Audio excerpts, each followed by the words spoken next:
Russian President Putin remarked on Tuesday that African nations will always remember the dark chapter of Western colonial oppression when European powers trafficked children from the continent, putting them on display in cages.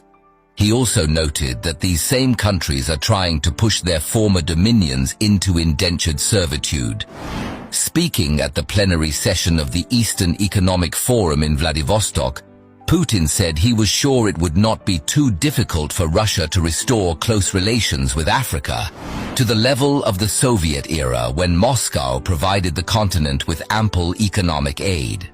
The Russian leader argued that African countries remember Moscow's help in the struggle for independence and that Moscow had never acted as a colonizer.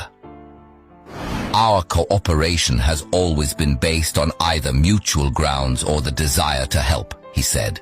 However, Putin noted that these countries remember not only Soviet aid, but also Western ruthlessness. As late as 1957, people from Africa were taken to Europe in cages. You can't watch that without tears. Children sitting in cages, displayed for everyone to see, Putin recalled. No one in Africa will ever forget it. The Russian president said the West has not abandoned its subjugation attempts.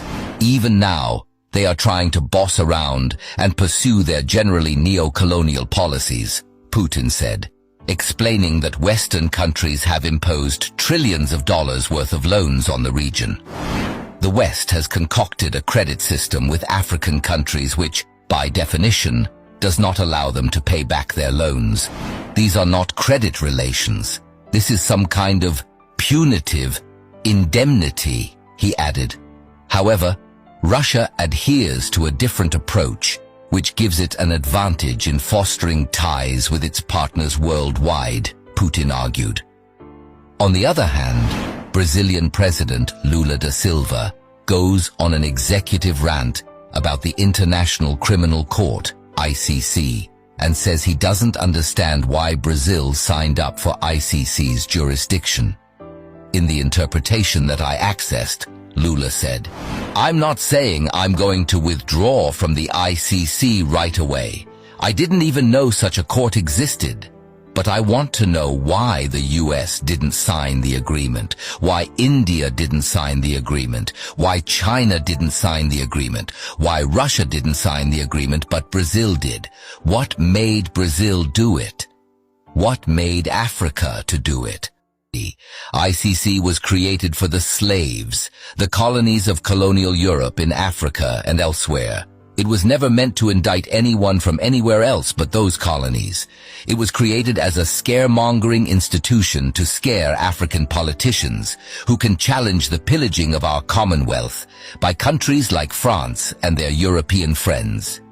That's why they did what they did to Gbagbo of Ivory Coast, just so their French-baked Alassane Ouattara would be installed to protect and promote France's interests in Ivory Coast. ICC hasn't seen or heard of the evils of France and colonial Europe on the continent of Africa, I guess. ICC doesn't function when African puppets of colonial Europe kill, maim, steal and loot the treasury dry on behalf of the colonials.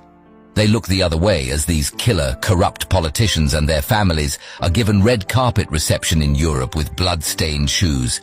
They only swing into action whenever the colonials tell them to. Whenever the interests of the colonial forces are threatened, that's ICC for you.